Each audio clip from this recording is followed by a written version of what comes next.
పవన్ కళ్యాణ్ గారు చేసినన్ని యూటర్న్లు, పవన్ కళ్యాణ్ గారి స్లోగన్స్ కానీ, పవన్ కళ్యాణ్ గారి ఎమోషనల్ సినిమామాటిక్ డైలాగులు కానీ, ఇక పుస్తకాలు ఎక్కడెక్కడ చదివిన కొటేషన్లు అన్నీ ప్రజల ముందు తీసుకొచ్చి పవన్ కళ్యాణ్ గారిని సెల్ఫ్ ఎలివేషన్ అనేది ఎక్కువ చేసుకుంటూ ఉంటారు. అది నమ్మి కొంతమంది ఇప్పటికి కూడా మోసపోతూ ఉంటున్నారు. దయచేసి పవన్ కళ్యాణ్ గారి రాజకీయ జర్నీని ఒకసారి చూడండి. ఆయన పార్టీ పెట్టింది చంద్రబాబు నాయుడు గారి కోసమే.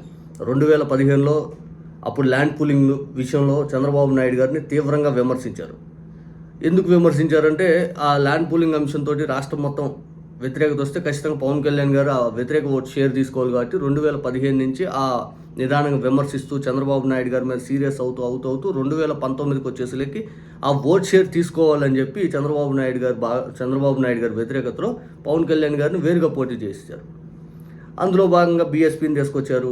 ఇక్కడ ఎస్సీ ఎస్టీ ఓట్లు అనేది ఖచ్చితంగా జగన్ గారికి పడకుండా ఉండాలని చెప్పి బెహంజీ ప్రైమ్ మినిస్టర్ అని చెప్పి ఇదంతా ఒక గేమ్ నడిపారు. ఆ తర్వాత 2024 3 ఎలక్షన్లు కూడా టీడీపీ కోసమే పనిచేశారు. చివరాఖరికి అమరావతి గురించి ఈరోజు బిల్ పాస్ చేయాలని చెప్పి అసెంబ్లీ సమావేశం ఏర్పాటు చేశారు. ఈ అసెంబ్లీ సమావేశంలో అమరావతి గురించి చంద్రబాబు నాయుడు గారికి పవన్ కళ్యాణ్ గారు ఇచ్చిన హామీని చూడండి. ఆయన అమరావతి గురించి చంద్రబాబు నాయుడు గారికి హామీ ఇస్తున్నాడు. ఆయన ప్రజలకు కాదు హామీ ఇచ్చేది. అంటే చంద్రబాబు నాయుడు గారి కోసం పవన్ కళ్యాణ్ గారు ఏ విధంగా పనిచేస్తున్నారు చూడండి. అసలు అసెంబ్లీలో ఏ నాయకుడు మాట్లాడినా ప్రజలను ఉద్దేశిస్తూ మాట్లాడాలి. ఈరోజు చంద్రబాబు నాయుడు గారు ముఖ్యమంత్రిగా ఉండొచ్చు, రేపు ఉండకపోవచ్చు. ఈరోజు టీడీపీ అధికారంలో ఉండొచ్చు, రేపు ఉండకపోవచ్చు. భవిష్యత్తులో ఏదైనా కానీ ఒక నాయకుడు అనేవాళ్ళు శాశ్వతంగా ముఖ్యమంత్రి, నాయకుడు పూర్తిగా ఇలాగే ఉండాలనేది ఎక్కడ ఉండదు. ప్రజాస్వామ్య దేశం. చంద్రబాబు నాయుడు గారు చేసే తప్పులు ప్రతి ఒక్కటి ప్రజలు లెక్కించుకుంటూ ఆయన దించుతారు. కానీ పవన్ కళ్యాణ్ గారు చూడండి ఒక్కసారి. కానీ ఏది ఏమైనప్పటికీ భవిష్యత్తులో మటుకు మనందరం ఒకటే మాట మీద అమరావతి రైతాంగానికి కట్టుబడి ఉండాలి, నిలబడాలి. This is my commitment. This is what our commitment from Janasena party to our trusted honourable CM గారు శ్రీ నారా చంద్రబాబు నాయుడు గారికి. మనస్ఫూర్తి ఇస్ అవర్ కమిట్మెంట్. మేము ఎక్కడికి దీన్ని మాట మార్చం, దీన్ని ముందుకు తీసుకెళ్తాం. అమరావతి విషయంలో రైతులకు సంబంధించిన అంశం పైన గతంలో పవన్ కళ్యాణ్ గారు తీవ్రంగా ఫైర్ అయ్యారు చంద్రబాబు నాయుడు గారి పైన. ఈరోజు ఆ వీడియోలన్నీ పెద్ద ఎత్తున సర్క్యులేట్ అవుతున్నాయి. కానీ అమరావతి రైతులు ఈ రోజుకి కూడా బాధ అనిపిస్తూ ఉన్నారు. మా ఫ్లాట్లే అని. ఎక్కడ చంద్రబాబు నాయుడు గారు ఆ ఫ్లాట్లు అనేవి ఇవ్వాలని ఆలోచన చేయట్లా. ఆ రిటర్నబుల్ ఏదైతే వాళ్ళ దగ్గర నుంచి ల్యాండ్ తీసుకున్న దాంట్లో వాళ్ళ రిటర్నబుల్ ఫ్లాట్స్ అనేది ఎంతవరకు ఇస్తున్నారు ఇప్పుడు జనాలకు అసలు ప్రపంచానికి తెలియట్లా. దానిపైన చంద్రబాబు నాయుడు గారికి అమరావతి విషయంలో కానీ, ఆ అమరావతి ఏకైక రాజధాని విషయంలో కానీ నా కమిట్మెంట్, జనసేన కమిట్మెంట్ చంద్రబాబు నాయుడు గారు మద్దతుగా ఉంటుందంట. ప్రజలందరికీ నేను మద్దతుగా ఉంటాను, ఏదైనా ఇష్యూ వచ్చినా అని చెప్పట్లా.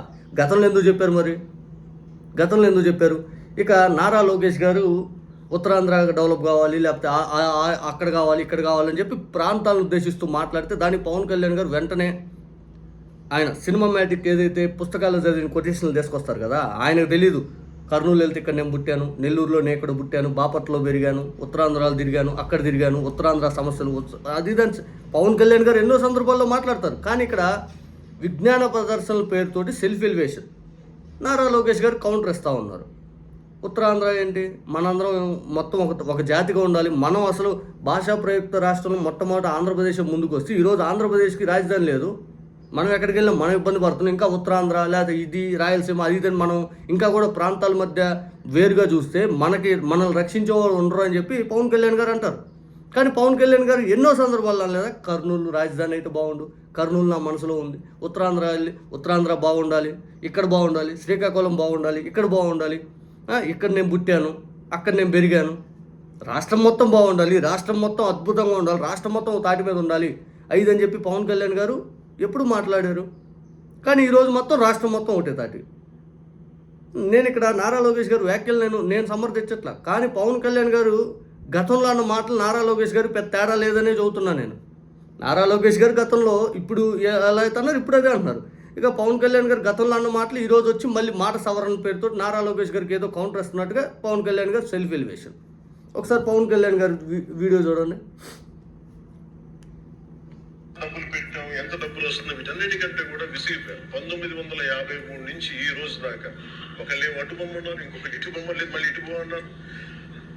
ఎవరి త్యాగాల మీద అందరికీ భాషా ప్రయుక్త రాష్ట్రాలు వచ్చినాయో భాషా ప్రయుక్తతో నాందికి పలికిన ఆంధ్రప్రదేశ్కి ఈరోజు ఇంకా మనం కొట్టుమిట్లాడుతాం. ఇంకా సెంట్రల్ దగ్గరికి వెళ్ళి దేహేని అడగాల్సి వస్తుంది. మాకు ఇవి ఇవ్వండి, మాకు ఆఫీసులు ఇవ్వండి, లేదా ఇందాక మీరు చెప్పిన ఆ షెడ్యూల్స్ రావాల్సిన ఆఫీసులు కానీ ఇంకా రావాల్సిన ఏమి రాలేదు. ఇంకా అడగాలంటే మన గొంతు చాలా బలంగా ఉంది. సబ్ రీజనలిజం అనే యాటిట్యూడ్ తీశారు మన దగ్గర. మీరు ఉత్తరాంధ్ర, మీరు రాయలసీమ, ఏంటి రాయలసీమ, ఏంటి ఉత్తరాంధ్ర, ఏంటి గోదావరి జిల్లాలో అన్ని కలిపి ఆంధ్ర కాదా? అందరూ మాట్లాడి తెలుగు వాళ్ళం కాదా? అసలు తెలుగు జాతి ఐక్యతగా మనం మాట్లాడుకున్న మైండ్ సెట్ నుంచి నిజంగా బాధ ఏంటంటే మన ఆంధ్ర కన్ఫైన్ అవ్వాల్సి వచ్చింది. ఫైన్, భావంలో తెలుగు జాతి ఉంది కానీ గుండెల్లో ఓకే, మన రియాలిటీస్ ఆంధ్ర, ఒక లెట్ యాక్సెప్ట్ ఆంధ్ర. మళ్ళీ దీంట్లో కూడా ఇందాక మీరు చెప్తున్నారు, లోకేష్ గారు చెప్తామంటే మీ ఉత్తరాంధ్రకి అవసరం లేదా అంటే, ఇంకా మనలో కూడా మనకి సబ్ రీజన్స్ పెట్టుకుంటే ఈ రాష్ట్రానికి ఎవరు రక్షించు. ఇక పవన్ కళ్యాణ్ గారు చెప్పిన స్టేట్మెంట్ అర్థమైందా? కానీ నిజానికి పవన్ కళ్యాణ్ గారు ఇటువంటి స్టేట్మెంట్లు అనేవి ఏదైతే ఇస్తూ ఉంటారు కానీ ఆయనే పాటించరు.